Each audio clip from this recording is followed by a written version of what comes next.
Before we deep dive into the exam blueprint, or for that matter, before we learn any new topic or technology, I think it is important for us to understand the why and the what behind it. And that is exactly what we are going to do in this video. We'll start off by discussing why it is important for us to learn how to design a good wireless network. I mean, why can't we simply deploy the latest and the greatest of the wireless solution out there and be done with it? Why do we need to invest our time, our energy, and our money in planning and designing a good wireless network? And once we have understood the need to design a good wireless network, we will discuss what are the design methodologies and the strategy defined by Cisco that helps us in designing such wireless networks.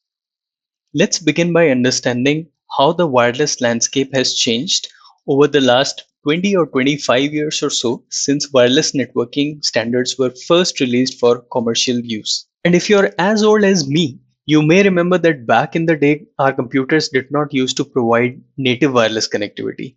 In fact, if you needed the connectivity option, you will have to go out and purchase a separate PCI card with wireless network interface inbuilt on that card, which looked something like this. And if you're as old as me, you may remember that back in the day, our computers did not used to provide any native wireless connectivity option.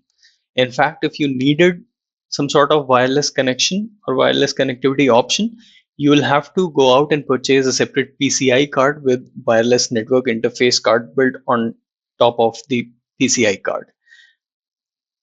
Trying one more time. If you are as old, no. And if you are as old as me, you may remember that back in the day, our computers did not used to provide the native wireless connectivity option. In fact, if you needed wireless connectivity, you'll have to go out and purchase a separate PCI card with a wireless network interface card built onto that PCI card, which looked something like this. And if you're as old as me, you may remember that back in the day, our computers did not used to come with an inbuilt wireless connectivity option. And in fact, if you needed the wireless connectivity, you will probably have to go out and purchase a separate PCI card with a wireless NIC built into that PCI card, which looked something like this. For those of you who may have not seen this, this is a zoomed in picture on the left hand side of a PC's motherboard, which has some PCI and PCI expansion slots. And hopefully you are able to see in this video that some of these expansion slots are marked as PCI and PCIe. In most simple terms, these were the slots which allowed us to expand the capabilities of our PCs in case if those capabilities were not there at the time of the manufacturing.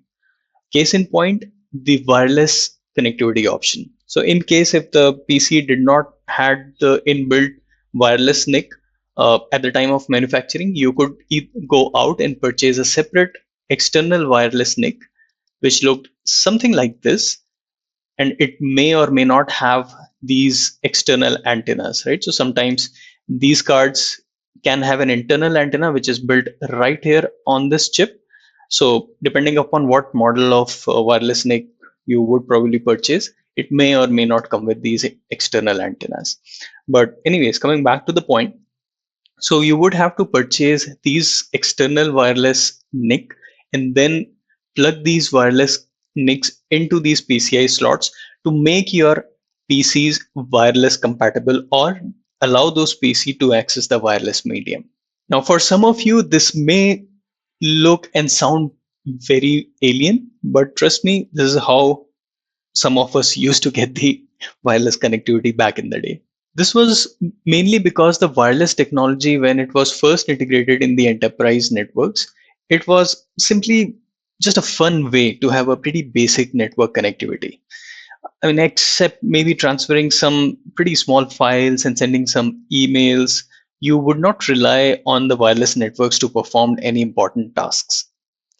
Now, fast forward that to today, where now we use the wireless medium extensively and exclusively, even for maybe mission critical applications like monitoring patient vital signs in healthcare industries, remotely controlling manufacturing robotic machines, or our wireless IoT sensors for home and industrial monitoring purposes. It is interesting to note that we have come a full circle of sorts, where now almost all of our computing devices are either Wi-Fi first or Wi-Fi only. And now today, if you need a wired connectivity on your laptops, guess what? You will have to buy an external accessory which now looks something like this. Right? So hopefully this is something that is very, very familiar to you. These are your typical USB C to RJ45 connectors that you would now have to purchase in case if you need the Ethernet connectivity or a wired connectivity on your laptops. The evolution of wireless as a networking technology has helped us in using wireless as a primary medium of connectivity. Now, if I scroll down and if we take a look at this chart, it shows how wireless has evolved from the initial phases where wireless was mostly perceived as something of a being nice to have a technology to a now technology that can support even mission critical applications. Right? So in this chart, we can see that how wireless speeds have continued to increase from the initial or the original Wi-Fi standards back in late 90s or early 2000s, right? So going from starting from 11 Mbps to going up to 5 gigs of speed as of now. And this is continuously evolving as we speak. Although today's speeds are incredible as compared to the original IEEE 802.11 standard, and the original standard is also sometimes referred to as 802.11 prime. But we will get into all these wireless networking standards in one of the subsequent videos. But for now, we must understand that getting the fastest and the greatest speed is not our goal. I mean, it's not our only goal. There's so much more that goes into designing a good wireless network apart from providing the fastest speed to the end users. We will quickly discuss some of the factors that supports this statement. Now, along with our computing devices, we have also evolved the way that we work.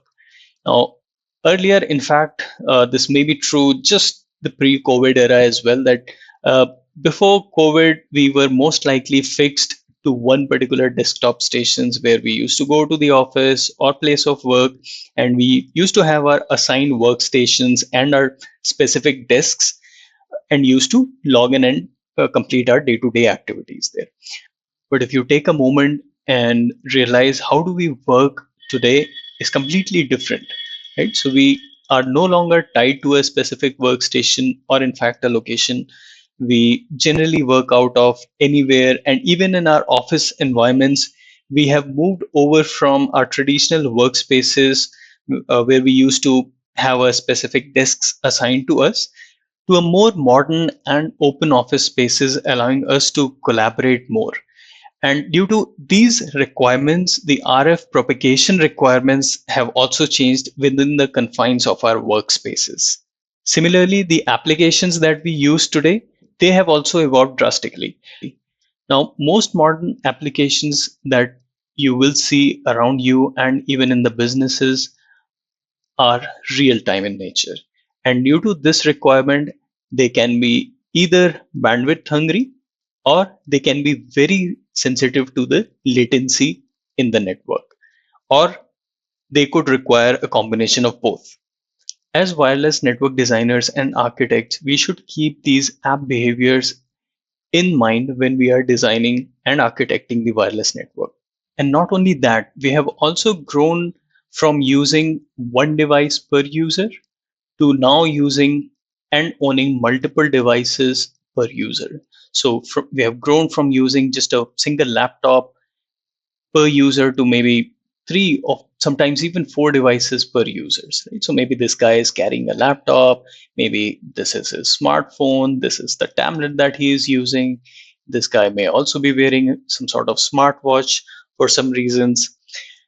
And this is really very important for us as network designers and network architects to understand that this has increased the device density. And in these special purpose areas like auditoriums, the stadiums, airports, even theaters, the user and the device density is even higher.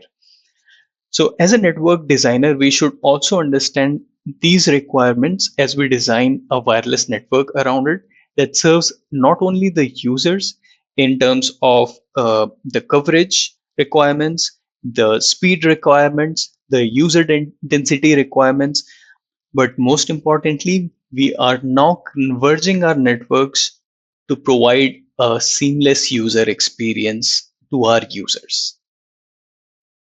Hopefully, we now understand the need for us to know and understand how to design a good wireless network, keeping all these complexities in mind so that it meets our requirements and our goals.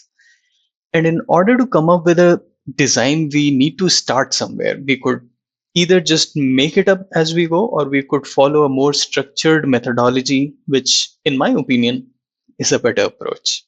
Now that we know the why of it, let's discuss the what. Now that we understand the why, let's shift our focus to the what.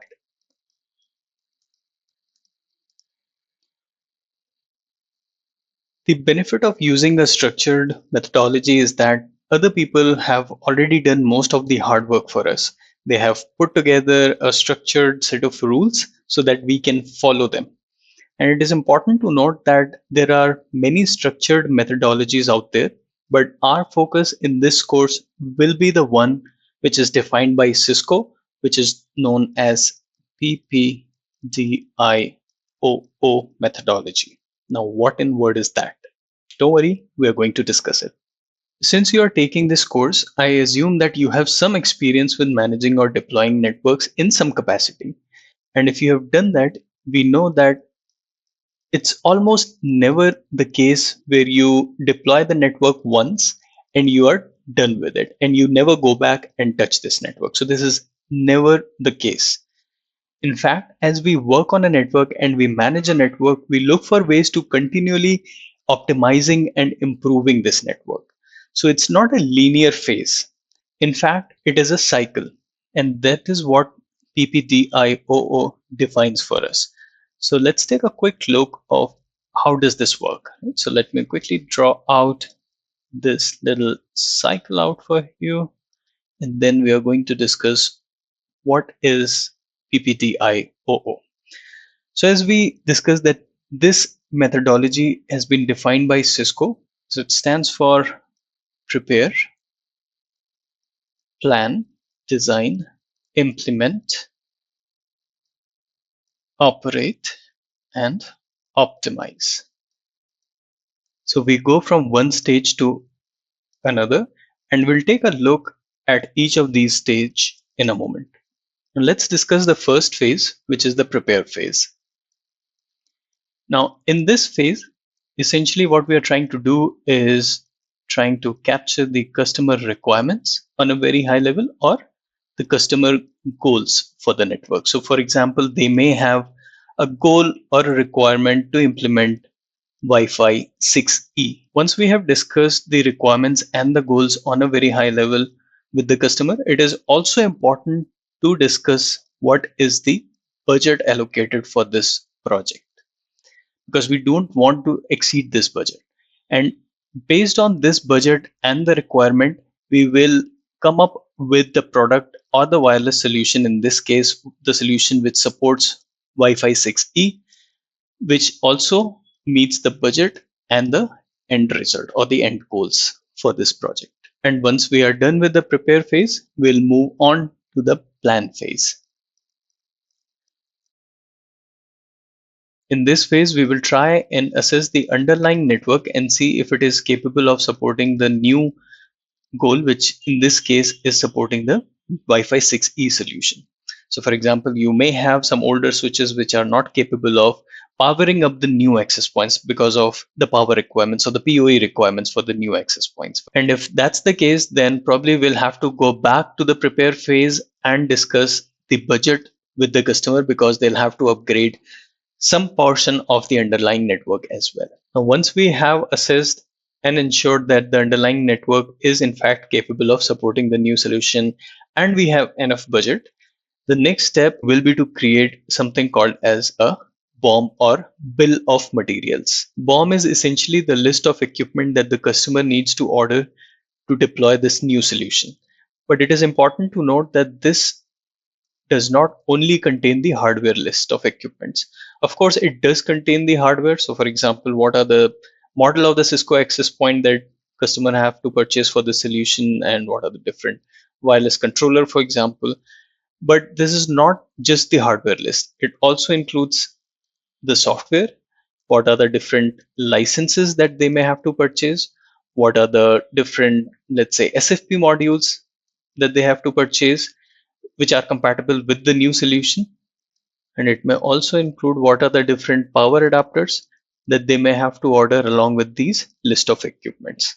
So it is a very extensive list. So it does contain what are the quantities for each equipment, quantities for each licenses, and maybe I can show you an example of a sample BOM. So this is an example of a very simple BOM or bill of materials. So here you can see what is the WLC model, the Cisco WLC model that has been selected for the solution. What are the different licenses that may be required to serve the purpose? What are the compatible rack mount for the wireless controller? What is the power supply for the wireless controller? So on and so forth. And then you can also have a column that defines what are the different quantities of each of these line items.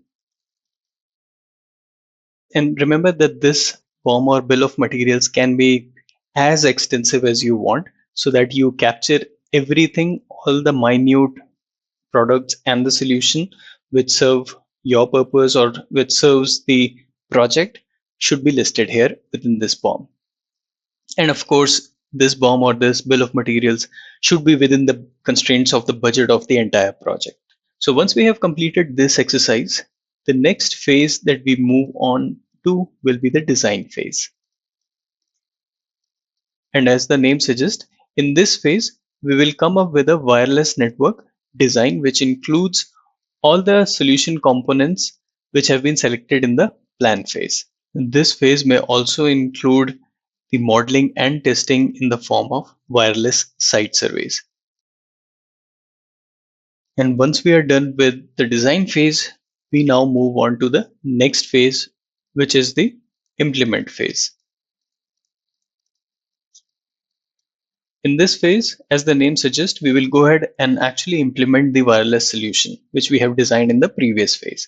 Now, this may include the racking and stacking of the equipment, the powering up of the equipment, and also doing the configuration of the equipments. And that will include the configuring the WLC, configuring the access points, and so on and so forth, or whatever equipments are part of this wireless solution. Now, once we are done with the configuration, another important aspect of the implementation phase, at least from the point of view of this specific project, is also doing some sort of validation testing. Now, this testing is important because it allows us to validate and confirm that the system is performing as per the expectation. Once we have completed the implementation phase, now we move over to the next phase, which is the operate phase. In this phase, we start managing the network so that it is now serving the end users. So now this network has been put into the production. We will now go ahead and perform the day-to-day tasks, the day-to-day activities of managing the network, monitoring the network, and in fact, even repairing the network if required. All right, so this brings us to the next phase, which is the optimize phase. In this phase, we will continually try to reevaluate our business requirements or business needs and see if they have changed over the period of time. If there are changing business needs, architectural needs, or performance requirement, then we will have to ensure that the solution that has been implemented remains the best possible solution. And as you can imagine, all the different phases that we have been discussing so far, the prepare, plan, design, implement, operate, and optimize, they are not linear in fashion, right? So this is a life cycle of a network that has been defined by Cisco. So sometimes you will probably have to jump back and forth between these phases. So for example, if you are into a prepare phase and you move over to the planning phase, and then you found out some discrepancy, then you may again have to go back to the prepare phase. Similarly, the designing and the implementation phase, we can sometimes go back and forth. So you see that this is a continuous cycle of sorts, hence the name PPDIOO life cycle. And I know sometimes it gets a little difficult to remember all the different phases and stages of PPDIOO, but Cisco has done us some favor in simplifying this methodology and simply coming up with a PBM methodology, which stands for plan, build, and manage. So essentially, in this methodology, your plan phase covers the prepare, the planning, and the designing phase, as described in PPDIOO methodology. In the build phase, it directly maps to the implementation phase. Similarly, the manage phase, it maps to the operate and optimization phase. So we do have a direct correlation or a direct mapping between the PBM methodology and PPDIOO methodology. All right. So our key takeaway from this entire video is that the Cisco methodology of PPDIOO is a life cycle of network projects because, well, it really goes around in circles from one phase to another as and when needed. And PBM is in fact a simplified version of PPDIOO, and we should know which PPDIOO phase maps to which PBM phase. With that, I'll see you in the next video. I hope this was worth your time. Thank you.